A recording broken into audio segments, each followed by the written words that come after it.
Hi, David. Curious about Ronnie Mauricio. Is it true he only has one option left? And does that, because he was a very highly rated prospect. He was like the Carson Benge not so long ago.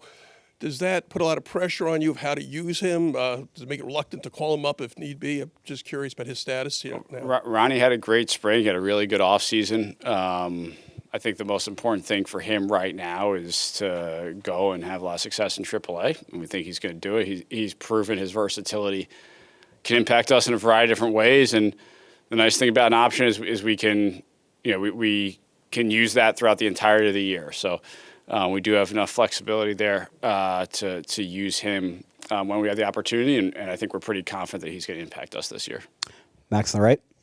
David, after watching this team all spring, what is it that gives you confidence this club has what it takes to win a World Series this year? I think it's a well-balanced group, and it's a group that seems to be coming together pretty well right now. We know we're going to go through ups and downs over the course of the year. Every team does, and I think right now we're in a pretty good state to withstand what comes at us. I think there are various ways that the roster can compensate for underperformance, injuries at a variety of different positions, which we know is going to happen. Not everything's going to go perfectly. And so I like the group. I like where they are. And it should be a fun year. A lot of work goes into getting to this point. How much are you just looking forward to seeing the guys roll out there, opening day, the hoopla that comes with that, and just being able to see your pieces of the puzzle just out there on the field? Yeah, opening day is a lot of fun. I think we all get to be fans on opening day, and I was just saying that out there. This is one of my favorite days of the year, the workout before opening day, after rosters are set. Can exhale for half a day and enjoy it. And tomorrow will be very similar. Opening days are really special, and we all only have a finite number of them in this game, and I think we all recognize that. I certainly do, and I'm looking forward to tomorrow a lot. Mark in the middle. David, as the opening day nears and you start, solidifying the final roster, and then other teams make cuts where quality guys become available, like a guy like Drew Smith, who had an outstanding spring, or Joey Lucchesi, who might be a good answer on the left-handed side. How do you weigh hearing what they did as opposed to seeing eyeballs what you saw of your team in spring training? It's always a balance, and there's the familiarity with guys who have been in our camp throughout, and we've been able to see them, work with them. We know what they're working on. We know where they are in their progression. We also have scouts at other ballparks. We have plenty of information from other ballparks, so we're pretty well informed about what other players are doing throughout spring training, and then we just need to make a judgment call whether we're going to go with what we have in-house or look externally, and this year we felt pretty good about what we had in-house. Someone in the front. When Freddy walked in, it was a smile. I don't think I've seen the guy without a smile. You can tell his energy just, permeates every single room that he's in. And Mendy credited him really when he said this is a guy who helped bring these new pieces along, helped us gel during spring. How have you seen that? And has he just been everything that you've kind of hoped for and expected to be to this point? Yeah, Freddie's been the same since I first met him when he was 19 years old, and it's big smile, it's authenticity, it's love of baseball. Appreciation for his teammates, support of his teammates, and we've seen all of that over the last 6-7 weeks in camp. And we're also going to see a really good competitor when he takes the mound. And I think that's sort of the trick with Freddie, is he can be this genuine, positive individual, and then when he takes the mound in front of 45,000 people, he's as competitive as anyone, and that's a lot of fun to watch. Andrew on the right. What impressed you most about Carson's body of work this spring that lended itself to him making the opening day roster? He was himself, and he just demonstrated a level of consistency in everything he did, whether it was the work off the field, his attitude in the clubhouse, the quality of his at-bats. It was just a very steady, professional camp for a guy who was under a fair amount of pressure, and whose name had been in the headlines for a little while, was clearly going to be a story coming into camp. He had to know that. He certainly did know that. And he was just very consistent and steady throughout. Dave on the left. Dave, basically from the end of like last season, you had a vision of what you wanted the 2026 Mets to look like as you went into the offseason.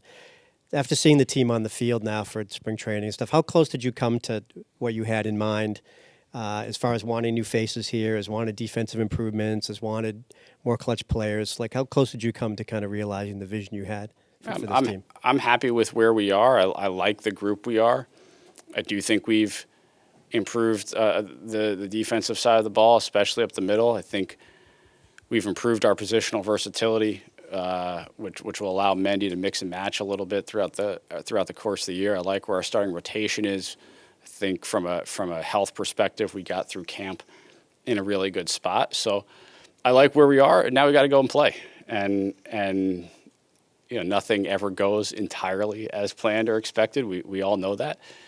And so part of this 6-7 month marathon is adjusting on the fly and keeping everything going. And I think we're going to be able to do that.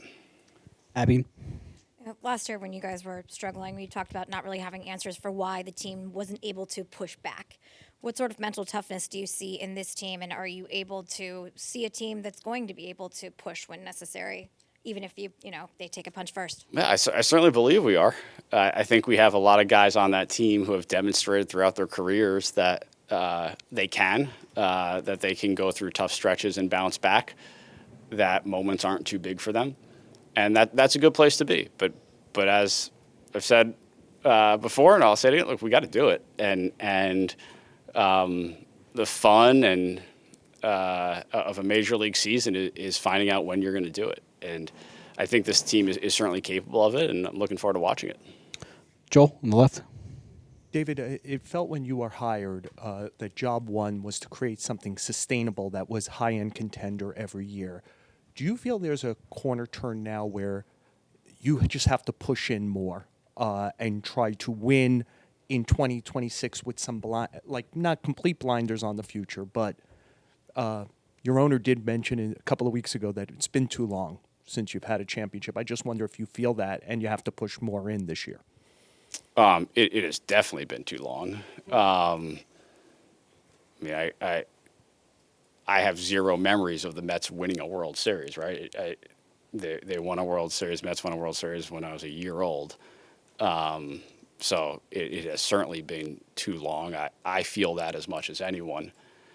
The way we win a World Series and the way we win multiple World Series is by being extremely consistent at a high level every single year and competing at a high level every single year. So we're never going to put blinders on. Don't think that's the right way to do things. But yeah, it's been too long. But do you, for want of a better term, like the Peralta trade is probably the best prospects you move to do something. Do you get more ambitious, more less risk adverse if you feel like it's kind of, I haven't seen a championship in a long time? I don't know. I don't know that that's the right way to necessarily stack the odds in your favor to win a championship. I think we got to do everything we can to not only put a really, really good team on the field right now, but do that for every year in the foreseeable future. That's what really good organizations do. We've certainly got the capability of doing that, and I think we will. I'm sorry, and just one last thing. We've gotten to the starting line without an extension for Peralta. Should we assume that's the way it's going to be, and you'll talk in the off season? I'm not going to comment on any sort of extension or contract talks. Andrew on the right. What did you make of Sean Manaea's spring, his dip in velocity, and how do you envision that piggyback role looking like here early in the season? Yeah, we'll kind of see exactly how it looks early in the season, but we expect Sean to be a big part of this team. We're going to need Sean to be a big part of this team. He's going to make starts for us. I would expect him to make a lot of starts for us. I think we saw some flashes of really good during spring. I think we saw, especially in the last couple outings, the secondary stuff play pretty well. Command of the secondary stuff I thought was pretty sharp towards the end of spring. The velocity is down a little bit. We still actually saw some swing and miss on the fastball, even with lower velocity. So I think as we get into April here, as the lights turn on, as he's playing in front of tens of thousands of fans in games that matter, I think we'll see the velocity tick up a little bit, and I think he's going to be good for us. Anybody else? All right. Thank you very much, David. Thank you. Appreciate your time.